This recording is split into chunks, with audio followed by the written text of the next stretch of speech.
کہ مشرکین مکہ سے جہاد کرو، لڑائی کرو۔ مشرکین مکہ فخر کیا کرتے تھے کہ ہمارے اندر بڑی اچھی اچھی کوالٹیز ہیں، ہم اللہ کے ماننے والے ہیں، ہم مسلمانوں سے زیادہ اللہ کے قریب ہیں، مسلمانوں کے پاس تو مسجد حرام ہے ہی نہیں، اور ہم تو مسجد حرام کی تعمیر بھی کرتے ہیں، حاجیوں سے اسے آباد بھی کرتے ہیں، بڑے فخر کرتے تھے۔ تو اس پہ اللہ نے ان کے فخر کو خاک میں ملا دیا دو طرح سے۔ ایک تو یہ کہ تم جو کفر اور شرک کرتے ہو نا، اس کفر اور شرک کے ساتھ تو کوئی نیکی مقبول ہے ہی نہیں۔ ایسی مسجد حرام کی تعمیر اور اس کو آباد کرنا جس میں بیت اللہ کے اندر 360 بت تم نے رکھے ہوئے ہیں، تو اس پہ اب تمہارے تو شان ہی نہیں ہے، لائق ہی نہیں ہے کہ تم مسجد حرام کے متولی بنو، کیونکہ جو خدا کو نہیں مانتا، کیونکہ خدا کے ساتھ درجنوں خدا کو لاحق کر دینا، یہ اس میں خدا کو ماننا نہ ماننا برابر ہے۔ یہ میں اکثر مثال دیتا ہوں نا، ایک عورت اپنے شوہر کی خدمت پہ فخر کرتی ہے کہ میں اپنے شوہر کے لیے یہ کرتی ہوں، میں اپنے شوہر کے لیے یہ کرتی ہوں، لیکن کیا ہے کہ وہ جو ہے نا غیرت اور حمیت اس میں ختم ہو چکی ہے، اس کے جو ہے وہ درجنوں مردوں سے ناجائز تعلقات ہیں، تو وہ شوہر کیا کہے گا کہ تم میری خدمت پہ کیا فخر کر رہی ہو؟ شوہر تو ایک ہی ہوتا ہے۔ اسی طرح ایک آدمی کا ایک باپ ہے، وہ اس کی خدمت پہ فخر کرتا ہے، لیکن وہ کیا کہتا ہے؟ وہ کہتا ہے کہ وہ بھی میرا باپ ہے، وہ بھی میرا باپ ہے، وہ بھی میرا باپ ہے۔ تو باپ کہے گا یار تم نے تو میرے ساتھ جب تم نے درجنوں کو باپ بنا دیا تو میرے نسب میں تو تم نے خلل پیدا کر دیا نا۔ تو ایسے اولاد کا میں نے کیا کرنا ہے کہ جو اسی میں کنفیوز ہے کہ اصل باپ کون ہے۔ تو کچھ رشتے ایسے ہوتے ہیں جن میں شرکت یہ بہت خطرناک جرم ہے، جیسے عورت کے لیے شوہر میں شرکت، اولاد کے لیے باپ میں شرکت۔ اسی طرح آپ بادشاہ شرکت برداشت نہیں کرتا۔ آپ کی قوم کا ایک سربراہ ہے، وہ چاہتا ہے کہ لوگ مجھے سربراہ سمجھیں۔ جہاں خاص طور پہ بادشاہی نظام ہوتا ہے وہاں تو بادشاہ ایک ہی ہوتا ہے۔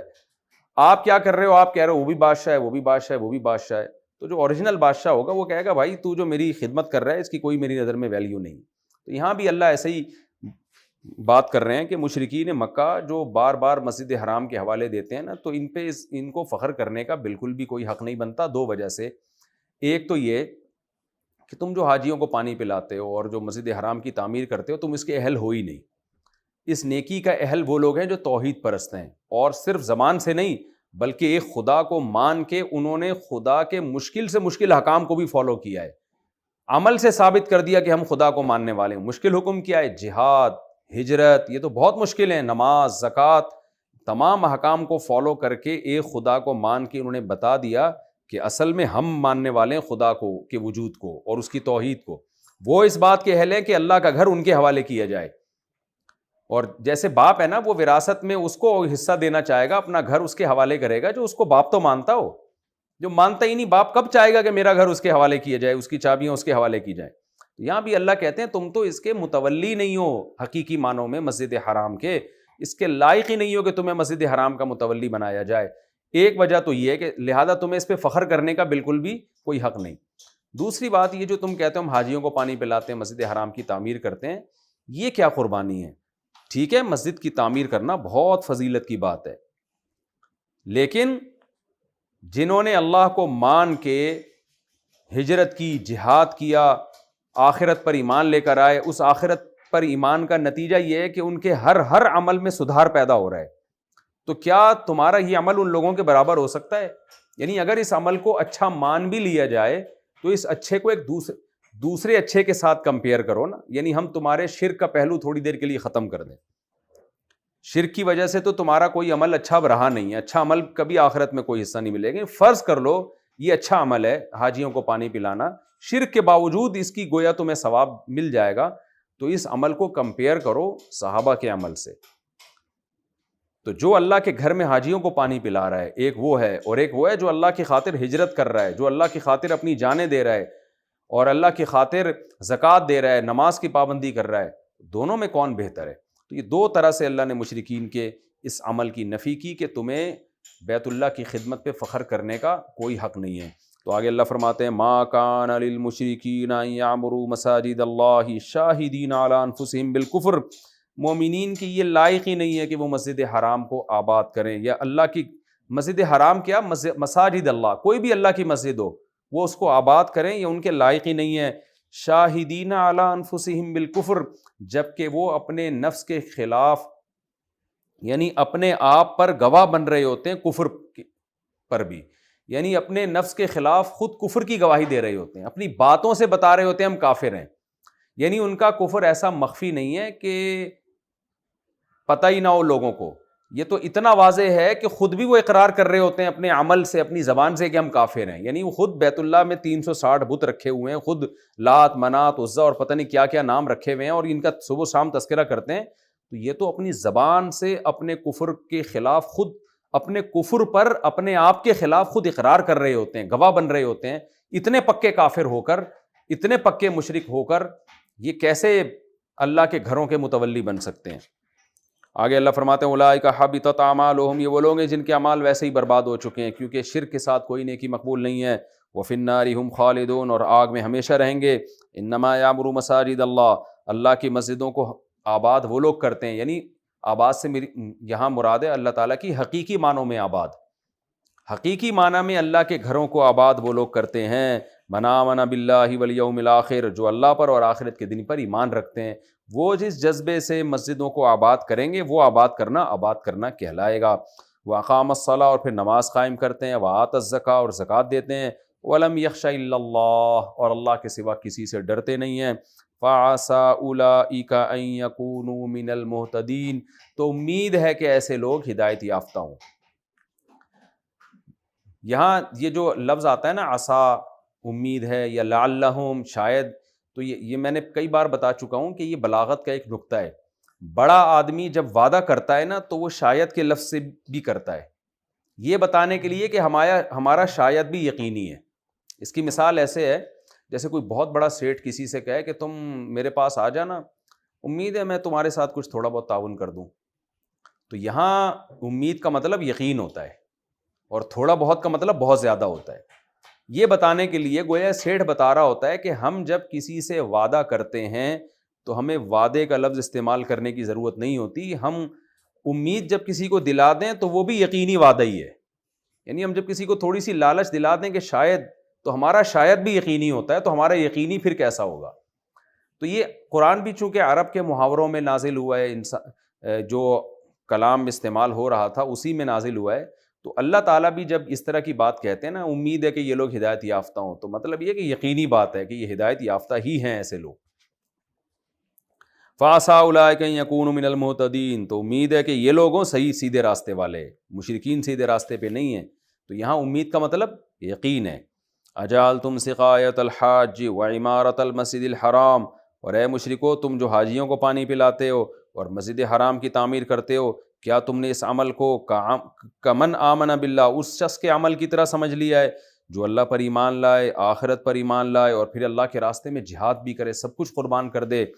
تو کیا تم اپنے عمل کو ان سے کمپیئر کر رہے ہو؟ لا یستوون عند اللہ، اللہ کی نظر میں یہ دونوں برابر نہیں ہیں، واللہ لا یہدی القوم الظالمین، اور ایسے ظالموں کو اللہ ہدایت نہیں دیتا۔ یعنی تم کیسے ظالم ہو کہ تمہاری کچھ بھی قربانی نہیں ہے، اور جنہوں نے سب کچھ لٹا دیا تم اپنے آپ کو ان سے افضل سمجھ رہے ہو، ایسے ظالموں کو اللہ کہاں سیدھا راستہ دکھائے گا؟ تو جب تک اس ظلم سے تم توبہ نہیں کرتے تمہیں سیدھی راہ اللہ نہیں دکھائے گا۔ الذین آمنوا وہاجروا، پھر اللہ ببانگ دہل اعلان کرتے ہیں بے شک وہ لوگ جو ایمان لائے اور پھر ہجرت کی انہوں نے، ایک مسئلہ، وجاہدوا فی سبیل اللہ، پھر اللہ کے راستے میں لڑے، باموالہم، اپنے مالوں کے ساتھ بھی، وانفسہم، اور جان کے ساتھ بھی، جان بھی قربان کر رہے ہیں، مال بھی اللہ کے لیے لٹا رہے ہیں، اعظم درجۃ عند اللہ، اللہ کی نظر میں درجے کے لحاظ سے بہت زیادہ ہیں مشرکین سے، یعنی مشرکین کے مقابلے میں ان کا درجہ زیادہ ہے۔ اس میں یہ وہم ہوگا کہ اچھا اس کا مطلب مشرکین کا بھی کوئی درجہ ہے، تو مطلب یہ نہیں کہ مشرکین کا درجہ ہے، مطلب یہ کہ اگر فرض کر لیا جائے کہ مشرکین حاجیوں کو پانی پلا کے اللہ کی نظر میں کوئی مقام حاصل کر رہے ہیں، تو جو جہاد کر رہا ہے اور ہجرت کر رہا ہے اس کا مقام تو پھر اور زیادہ ہوگا نا، تو یہ فرضی طور پہ کہا جا رہا ہے کہ فرض کر لو کہ تمہارا بھی کوئی درجہ ہے، تو ظاہر ہے جو حاجیوں کو پانی پلانے والے کا درجہ ہے اس سے کئی گنا زیادہ درجہ اس شخص کا ہے جو اللہ کی راہ میں جہاد کر رہا ہے، یہ مطلب ہے۔ باقی اصل مسئلہ کیا ہے کہ مشرکین کا کوئی مقام اور درجہ اللہ کے ہاں ہے نہیں، کیونکہ وہ شرک کرتے ہیں۔ وَأُولَٰئِكَ هُمُ الْفَائِزُونَ، اور اصل کامیاب یہی لوگ ہیں۔ یبشرہم ربہم برحمہ، اللہ ان کو خوشخبریاں دیتا ہے رحمت کی، منہ اپنی طرف سے، ورضوان اور رضا کی کہ اللہ ان سے راضی ہوگا، وجنات اور ایسے باغات کی اللہ ان کو خوشخبریاں دیتا ہے،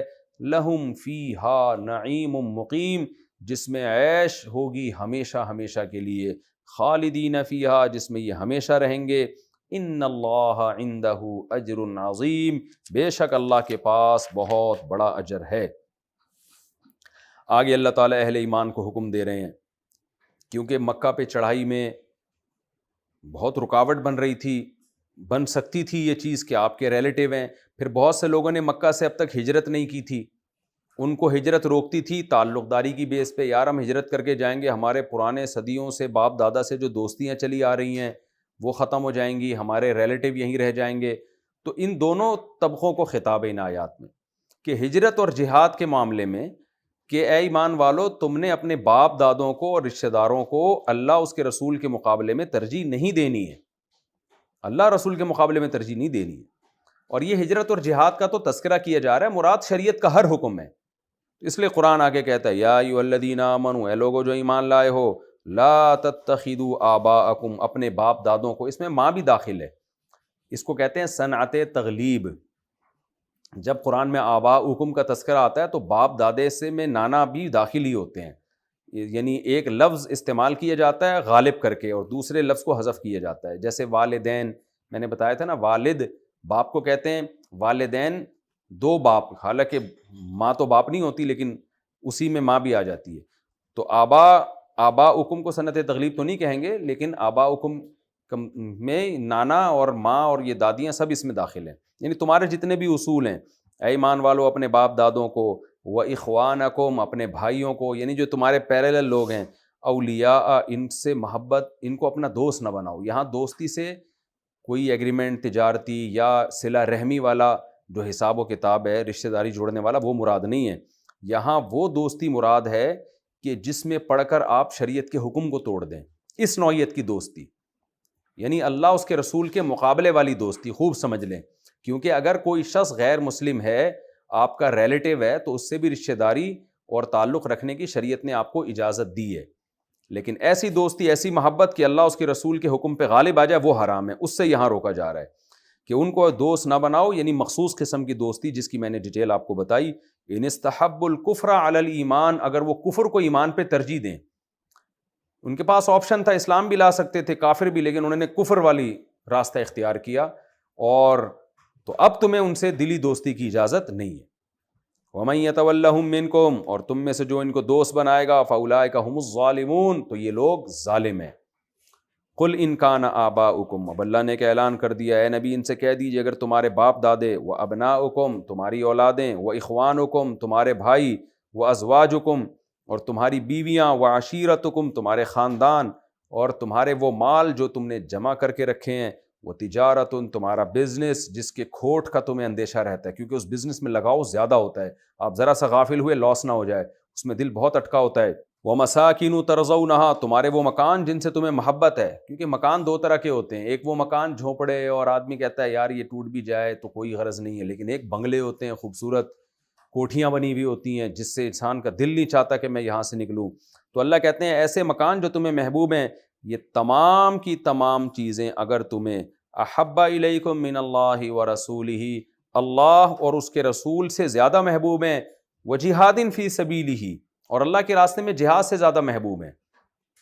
یعنی اللہ جب تمہیں جہاد کا حکم دے رہا ہے اور یہ چیزیں رکاوٹ بن رہی ہیں، فتربصوا تو انتظار کرو یہاں تک کہ اللہ اپنا حکم لے آئے۔ وہ حکم کیا ہے؟ وہ حکم یہی ہے، آخرت کا عذاب یا دنیا میں ذلت۔ دنیا میں بھی ذلت ہو سکتی ہے کہ کافر تم پہ غالب آ جائے گا اور تمہیں غلام بنا دے گا، اور یہ نہ ہوا تو آخرت میں تو بہرحال سزا تمہیں اس کی ملے گی۔ واللہ لا یہدی القوم الفاسقین اللہ فاسق لوگوں کو سیدھا راستہ نہیں دکھاتا۔ فاسق سے یہاں وہ لوگ جو اپنے رشتہ داروں کو اللہ کے حکم پہ ترجیح دیتے ہیں، ایسے لوگوں کو اللہ گائیڈ نہیں کرتا۔ کیا مطلب؟ یہ فیصلہ کرو کہ ہم نے اللہ کے حکم کو اپنے تمام تر محبوب چیزوں پر ترجیح دینی ہے۔ جب یہ فیصلہ کرو گے تو پھر اللہ تمہیں صحیح بات کی طرف لے کر جائے گا، تمہیں صحیح عمل کی توفیق تمہیں ملے گی۔ یہاں ہدایت سے مراد ہے ایصال الی المطلوب۔